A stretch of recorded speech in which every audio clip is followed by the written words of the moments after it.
नमस्ते भोजपुरिया जहान, मेरा नाम है रितेश और आप देख रहे हैं सीक्रेट भोजपुरी न्यूज़। तो चैनल को कर लीजिएगा सब्सक्राइब।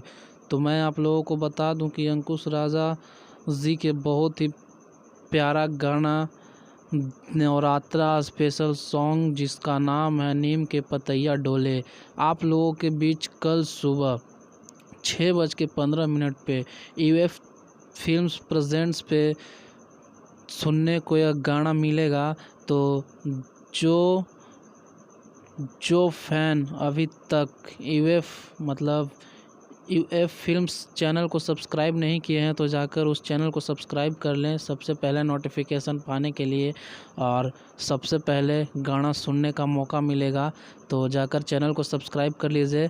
और मैं आप लोगों को बता दूं कि मैं अंकुश राजा जी पे न्यूज़ बनाता हूं, तो मेरे चैनल को भी सब्सक्राइब कर लीजिएगा। अपना प्रमोशन खुद से ही कर रहा हूं मैं।